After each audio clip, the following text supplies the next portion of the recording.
In this video, I'm building different LEGO mechs based off the aliens from the popular cartoon Ben 10, with each mech having its own cool feature. But first, we need to make Ben so he can pilot all the mechs. I decided that I wanted to make everything in this video based off of the first original Ben 10 show, so I'm gonna build young Ben.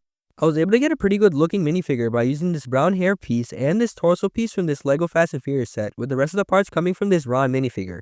I really wanted to add a black stripe for the torso of the minifigure, but I couldn't find a torso that matched, so this will have to do. Before we get started on making the alien mechs, we need one that can transform, so of course I'm going to start off with the original Omnitrix. I wanted to keep this mech simple, so I copied a LEGO Mixer Mechs. Starting off with the torso, I used this piece that I stole from the LEGO Miles Morales mech. I had to make sure I got the iconic pattern on the Omnitrix onto the mech, so I built it by using these smooth curved pieces and added it to this dish piece to give it a nice border, just like the original watch. For the arms, I used these cool gunmetal gray pieces for the shoulder, which gave the arms a very nice shape. Using these hinge pieces, I was able to give him working elbows, and for his hands, I kept it simple and used these fist pieces. On his back, I added this green tank so I could add these white pipe pieces to match the pipes on the watch, which looked awesome. His legs weren't that different from the arms, using the same hinge pieces from the knees, but I made sure to add a hint of green to match the rest of the mech. I'm really happy with this mech, as I think it matches LEGO's mechs very well, and is a pretty good base mech. For the first transformation, I wanted to make Diamondhead because he is one of my favorites. His suit has this half black, half white pattern, which I wanted to keep while making the mech. I started off by building this front panel for the torso using black and white smooth tiles. And I was even able to add this gray tile to represent the Omnitrix like in the actual transformation. For his back, I kept a black and white theme, but Diamondhead also has these two spikes that come out from his back. So I made them by using these angled gray pieces and these light blue 1x1 bricks with cheese wedges on top of them to make them look like crystals. Moving on to his arms, I used these slow pieces to give him these jagged diamond shoulders, and by using these cheese wedge pieces in light blue and in transparent light blue, I was able to get a nice crystal look which matched the show pretty well. For his hands, I found these transparent light blue claw pieces that I thought would look great for his fingers. So I built this assembly and clipped them on.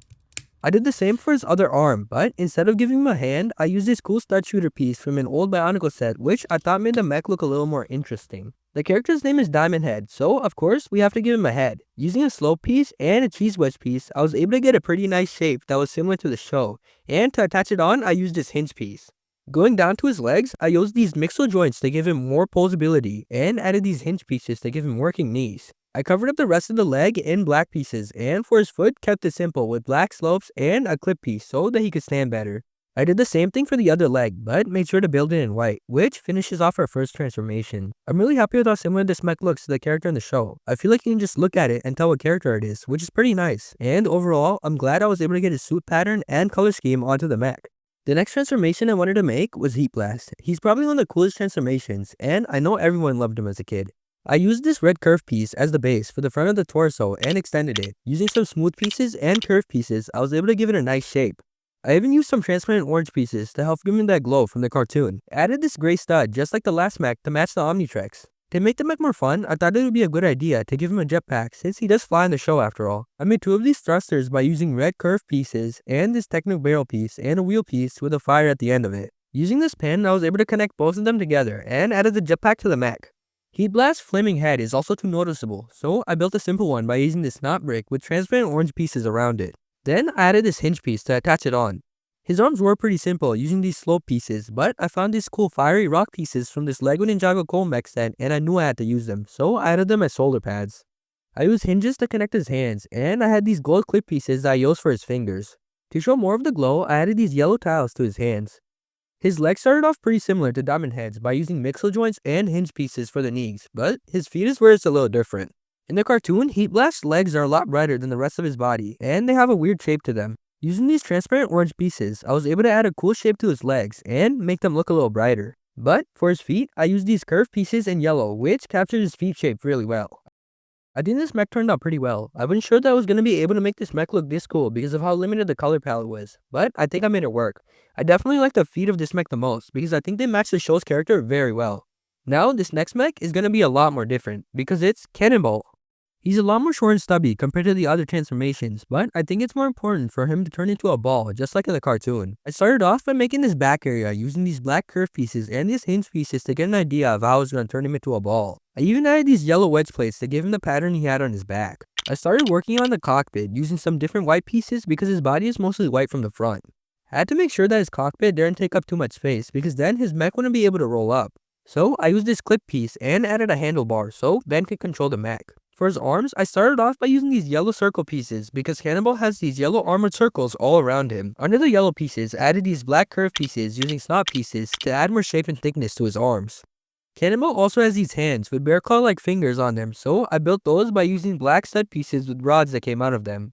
His legs are pretty short too, so I didn't want to make them too big. Using these black curved pieces, I was able to round them out from the back. I added these yellow disc pieces on his legs, and just like his arms, his legs had these claws on them. Before I roll up the mech, I almost forgot to add this gray tile for the Omnitrix, so I placed it up where his head would be. Now, all we have to do is roll the mech into a ball, and wow, it actually looks pretty good. I know this mech is not similar to the other mechs, but the fact that it can roll up makes me so happy, and this was the reason that it was so fun to build. For the final mech, I wanted to make probably one of the most iconic transformations, which is forearms. I feel like he's just so well known, and I think it would be cool to build a second pair of arms. I started with the front of his torso, using these curved pieces to get the shaping of his big chest, and I even added in a black line for his shirt, just like the cartoon. I also did the same with his shoulders, keeping the black line pattern going, and I clipped them on by using these Lego studs with rod pieces. Since this mech is wider, I wanted to use these Lego Bionicle joint pieces, so I placed them in beforehand. I wanted to build this small pair of arms first, so I started off by using more of these Lego studs with rod pieces to add these red barrels and a nice angle. I built these simple hands by using these clip pieces and a small barrel for his thumb, which I connected on by using this mixo joint. To make his bigger pair of arms, I made a base L shape for them. Using these knot pieces with these red circle tiles, I was able to add a nice bicep shape to the top of his arms. I smoothed out the rest of his arms with tiles and added these cheese wedges to match the spikes on his arms. To make his hands, I copied the same hand build from the other pair of his arms. His legs are mostly made of Bionicle joints that I covered up by using these cool pieces in black. Using these joints made the mech very strong and posable. This Lego Technic piece was the perfect way for me to attach on his leg. I made them chunky from the back to help him balance. Also, in the cartoon, forearm's feet shape is pretty similar to Heatblast, but big, so I used these slope pieces to get his shape right. To finish the mech off, I built this assembly using this big angle plate to cover up his mech, which finishes off all the mechs of the video. This mech is definitely my favorite in this video because I think it looks the most accurate to the transformations from the show. I also just like how chunky the mech is because it looks like a tank. Anyways, that's all the mechs finished. Comment down which one is your favorite and if I should make more transformations. And I'll see you in the next video, so subscribe.